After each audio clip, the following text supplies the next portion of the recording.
Summer, 1943. Central Russia. The ground is shaking. Not from an earthquake, not from a storm, from steel. 7,000 tanks moving toward each other across the flat Russian steppe. The largest armored force ever assembled in human history. This was not just a battle. This was the moment the Second World War was decided. But here is what the history books don't tell you. Germany arrived at Kursk with the most advanced tanks ever built. Tanks so powerful, so heavily armored, that their engineers believed nothing on Earth could stop them. They were wrong, because the Soviets had been waiting. For 6 months, they had been building a trap. And on July 5th, 1943, Germany walked straight into it. This is the real story of Kursk.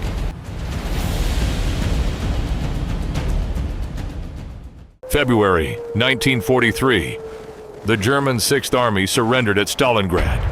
300,000 men, gone. It was the worst military defeat in German history. The Eastern Front was in crisis. On the map, a massive bulge of Soviet-held territory jutted deep into German lines.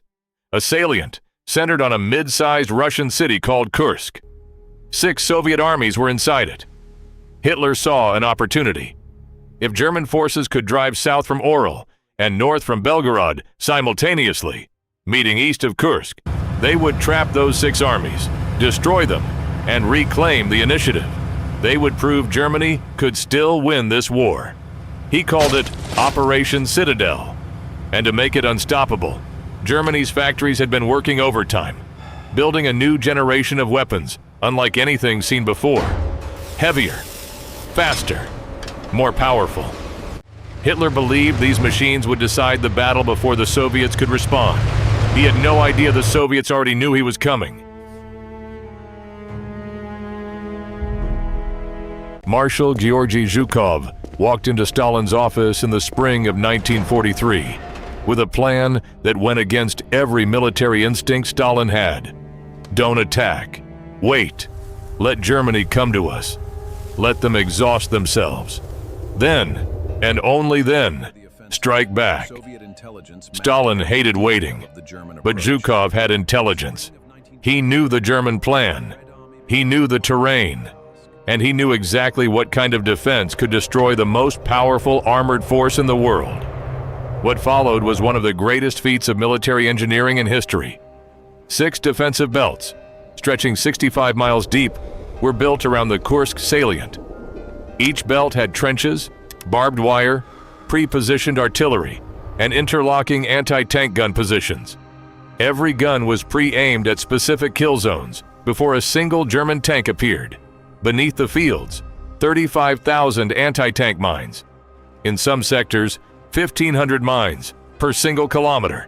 And the most astonishing part, 300,000 Soviet civilians, farmers, teachers, factory workers, dug 6,000 miles of trenches by hand at night under German air attack. The trap was set. Now Germany just had to walk into it.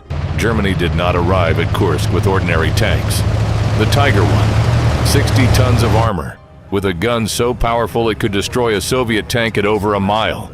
Its frontal armor was 4 inches thick.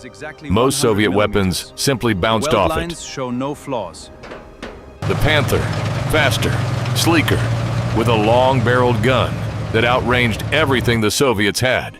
200 Panthers were deployed at Kursk, their first major combat. And then, the Ferdinand, 65 tons, 8 inches of frontal armor, an 88mm cannon that could defeat any Soviet vehicle at combat range. German commanders genuinely believed it was indestructible. On paper, this was the most powerful strike force ever assembled. Nearly 2,500 tanks, 2,100 aircraft, the finest panzer crews in the world. But paper and reality are very different things. The Panther's engine was brand new and untested. In the first week, dozens broke down before being hit by a single Soviet shell. And the Ferdinand, built with obsessive focus on firepower and armor, had no machine gun. A 65-ton tank destroyer, helpless the moment Soviet infantry got close enough to attach a grenade to its hull. Germany had built magnificent weapons and sent them into a perfect trap. Here is one of the most extraordinary secrets of the Battle of Kursk. The Soviets did not guess Germany would attack. They knew. They knew the objective. They knew the timeline.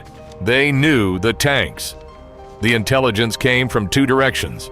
In Switzerland, a spy network codenamed Lucy was feeding extraordinarily detailed German military plans directly to Moscow. The source inside the German command was never fully identified. Someone at the highest level was talking. We still don't know who. Meanwhile, British codebreakers at Bletchley Park had broken German military ciphers and quietly shared what they found with Soviet intelligence. The combination was devastating. Zhukov used this intelligence not to panic, but to prepare. He knew exactly where to place the mines, the guns, the defensive belts. The intelligence didn't just warn the Soviets.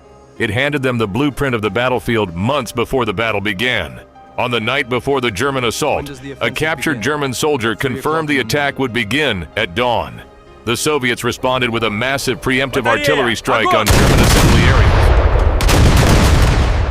July 5th, 1943, 4:30 in the morning. Germany launched the largest armored offensive in history. Tiger tanks led the assault in massive wedge formations. Heavy armor at the front, lighter tanks following behind. German commanders felt the familiar surge of a blitzkrieg in motion. Soviet forward positions gave way. The front line was moving. Then they hit the minefields. Fields that looked like open ground exploded beneath German tracks.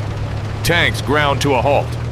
Panzer engineers worked frantically under Soviet artillery fire to clear paths forward. One German division lost 17 tanks to mines in a single afternoon, before reaching a single Soviet gun. Behind the mines, the anti-tank guns. Hundreds of them, pre-aimed at the exact ground German tanks were crossing. Soviet crews executed engagements they had rehearsed for months. Day 1, Day 2, Day 3. The Germans kept attacking. Soviet defenses kept absorbing. Each belt that Germany broke through revealed another belt behind it. Another minefield, another gun line, another prepared position. The Panzerkiel, Germany's unstoppable armored wedge, was being bled dry, kilometer by kilometer, in defenses that stretched 60 miles deep. After 8 days of fighting, Germany had gained less ground than Citadel needed in its first 8 hours. The Soviet defense was built in depth, designed to absorb and deplete the German panzer strength. Did your grandfather or great-grandfather witness World War II? Tell us in the comments. On the eve of battle, the steppe became a massive hidden trap.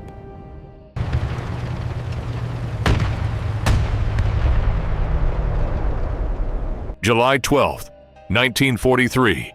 A name that entered military legend.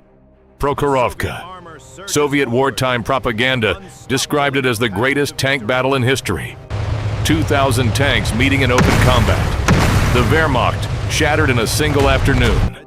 The reality, revealed by Soviet archives opened after the Cold War, is very different. Approximately 978 tanks fought at Prokhorovka that day, not 2,000. Soviet losses were devastating. 359 armored vehicles destroyed. German losses were far lower, around 193, with only 20 permanently destroyed. By every tactical measure, Prokhorovka was a Soviet defeat. So why do historians still call it a turning point? Because even a tactical defeat served a strategic purpose. The Soviet charge bought time. It stopped the German advance for another critical day. And while tanks were fighting at Prokhorovka, the Soviets launched a massive offensive against the German-held city of Orel, directly behind the northern arm of the German assault. Army Group Center, which had been driving toward Kursk, suddenly found itself under attack from behind. Prokhorovka was not the decisive blow. Everything happening around it was. The myth was a better story than the truth. And for decades, the myth won. July 17th, 1943. Hitler called off Operation Citadel. Field Marshal Manstein, commanding the southern assault, was furious. His SS Panzer Corps had fought brilliantly. He believed, with more time and more commitment, the breakthrough could still come. Hitler had already moved on. Allied forces had landed in Sicily. He needed his elite panzer divisions in Italy, not Russia. Manstein would argue for decades that Citadel could have succeeded. Soviet archives tell a different story. Behind the Soviet front lines, unknown to German intelligence, an entire reserve army group was waiting. General Konev's Steppe Front, hundreds of thousands of fresh troops, over 1,000 tanks, fully supplied and ready to fight. A German breakthrough at Kursk would not have found empty space. It would have found another wall. Hitler did not stop a battle Germany was winning. He stopped a battle Germany had already lost. In the minefields, in the defensive belts, in the intelligence war that the Soviets had won 6 months earlier. The Wehrmacht had spent 70% of its Eastern Front armor on 8 days of failed offensive. Those losses could not be replaced. Germany would never launch another major offensive in the East. 80 years later, military instructors at West Point still assign Kursk as required reading. Not because of the scale, not because of the individual acts of courage, but because Kursk teaches a principle that has never gone out of date. Preparation defeats power. Germany had the most advanced armored force ever assembled. And it was not enough, because the Soviets had built something that raw technological power cannot overcome. A defense so deep, so thoroughly planned, so patiently constructed, that German strength became German attrition. Must wear down their panzers in our tactical defense. Strike hard and fast, achieving a Zhukov rapid... understood what Hitler could not accept. The first battle is not the decisive battle. The decisive battle is the one your enemy fights after he has exhausted himself against your preparation. The Battle of Kursk was not decided on July 5th, when the tanks rolled forward. It was decided in the spring, when 300,000 civilians picked up shovels, when a spy in Switzerland sent a message to Moscow, when Zhukov persuaded Stalin to wait, 7,000 tanks, 3 million soldiers, 49 days, and in the end, what decided it was not the weapon in the barrel. It was the mind behind the plan, and the patience to let the enemy come to you. We must allow their offensive to exhaust itself. Only then we strike.